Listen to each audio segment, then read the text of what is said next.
When you find out that your partner was cheating or there was infidelity, betrayal of some sort in your relationship, you're in the state of shock. You don't know what side is up, what side is down. You feel confused, you feel angry, you feel just so sad. You cannot believe this person you love did this to you. You want to lash out, you want to throw things, you just want it to end. And whether or not you work it out, you have to go through a process. You have to get your mind right. You have to get clear. You have to figure out what you're going to do about the kids, about the family. All of this is just jumbled up in what many people tell me after the effect just feels like a vision, a bad dream, some kind of a terrible memory, PTSD, all of these things. And during that time, most therapists would likely say that you're in relationship crisis. You're in relationship crisis because this is something that happened, you never anticipated it, you can't believe it, and getting through it is really a struggle. But what a lot of people don't talk about is whether you decide to stay with the person or not, you decide to work on your marriage, you are going to have to go through real grief. And that grief is not just the loss of your old marriage. That grief is letting go of the idealistic view you had of your partner, of your marriage, of your relationship together. And sometimes it extends into your memories. Who was this person? You go back to your first date, whether it was in high school or 2 years ago. You remember what they wore. You remember what was said. And as you go through these things, it seems so sad. It seems so sad because you'll start saying, did I just lie to myself? Like, I don't trust myself anymore. I'm shaking. I can't believe that I overlooked or was blinded. You'll start remembering other things to shake you up that don't fit in with the ideal version. Now, I don't care how much of a realist you are or anything else. Every person that marries has an idealistic view of their marriage, of their relationship together. I have one. Everyone has one. It's what keeps us afloat during hard times, during storms, during struggles. We think the best of our partner. We remember the good times. These all contribute to the ideal view. But as you go through this grief, I want you to remember this is real grief. It may have been something your mind helped to create, or it was an innocent view. It was before this person hurt you. It was before the lies, before the cheating, before you had to entertain any of these other thoughts that are going on in your mind right now. And grieving this is going to help open you up to the possibility of creating a better relationship with this person. And if you're not going to stay with this person, it's going to open you up to being a better partner for the next person. So the first thing I need to tell you is that normal grief is real. This grief is the real thing. It's not something you manufactured, and you have to go through it. And that means you have to allow yourself to acknowledge the loss of trust. Because trust, you can restore it eventually, but it will be different. You have to let go and grieve the loss of security, emotional intimacy, the futures as you had both as envisioned before the cheating, and the identity you held within the relationship. Who are you in this relationship? Yeah, you have to grieve that person and let go of that person too. Naming these losses are going to really help you in the process of healing. So make sure, as I named them, that you name them too, because it's going to make it easier for you going forward. You may experience betrayal traumas. As you grieve this, you may start feeling more vigilant.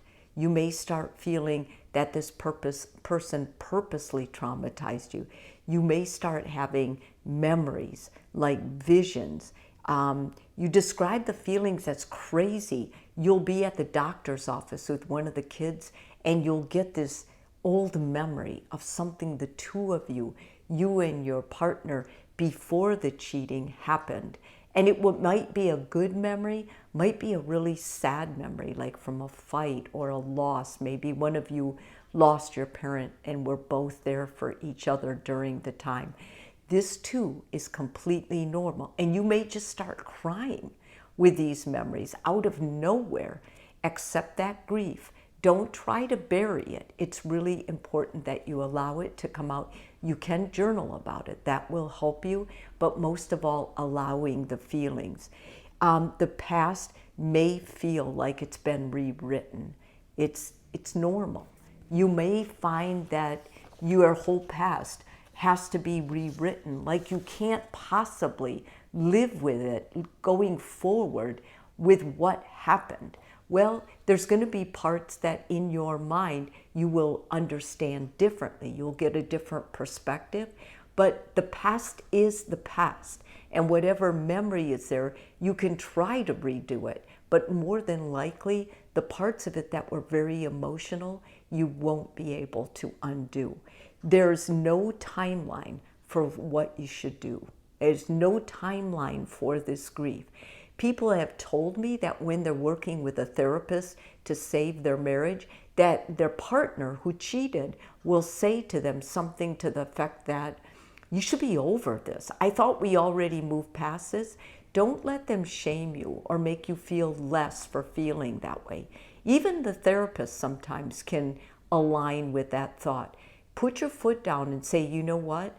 I'm going to honor my grief, because before this cheating happened, I knew who I was. I knew who we were together. And now I have no idea. I'm trying something new, but I don't know how to just completely let go of what was and rewrite it to a better, more present situation. And you're right about that, because it's going to take time. Reclaiming your story is part of the healing process. It is possible that you will get to the point where you say, you know what? I remembered everything about the way we were on the first date. I remembered everything about the wedding day. I remembered everything I ever promised you and told you. And I remember what you told me. And I'm not going to let go of that. I'm not going to let go of that, because that was real. What you did was not real. That's the part of the story now I have to accept. The bad choice you made, I have to accept that as part of what I have now. But it doesn't mean that I'm going to let go of all the sweet memories or idealistic, all the things that happened that contributed to the good. And you shouldn't. You don't have to let go of it, but you do have to grieve it. You have to grieve it, that even though those great things were going on, your partner made a terrible choice. And that's the part that's so hard, because it's not consistent. It doesn't go with the story, but now it is the story, and you have to move on from that. I think having rituals of closure really help. They're healing, and they help make the process more likely that you can leave that past in the past. So something like writing a letter to the relationship that was healing, or that you can let go of, or burn or bury any symbolic item that really has you locked in, like you can't forget about it. You won't be able to move forward with this symbolic symbol in your life looking at you every day. Or something like creating a private ritual to mark the transition. A lot of people have these parties after they cheat before they go on to the next stage. I'm not a fan of those. I don't think there's anything festive about cheating. I think cheating is an underhanded way by someone who was too passive to be honest and upfront with what they were feeling. So what they did was they acted it out. And it's extremely hurtful, and it's extremely deceiving. And working back from a partner who cheated is what makes all of this grief necessary and really difficult.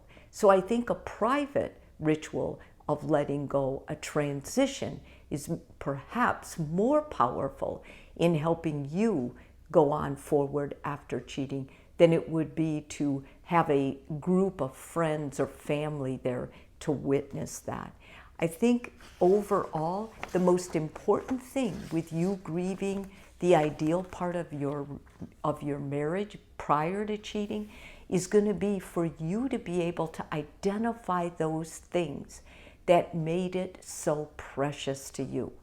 And the more you can align, maybe talk to your partner about that, and the more they're able to understand, those things are going to pop up in your mind, and you're going to need reassurance, and they're going to constantly have to say that they're sorry, that they are just so, they're grieving with you because of what they did to destroy that symbolicness of the relationship. I think that's going to be very helpful in helping you grieve the idealistic part of your marriage prior to betrayal. If this video is helpful for you, please subscribe. And if you're already a subscriber, thank you so much.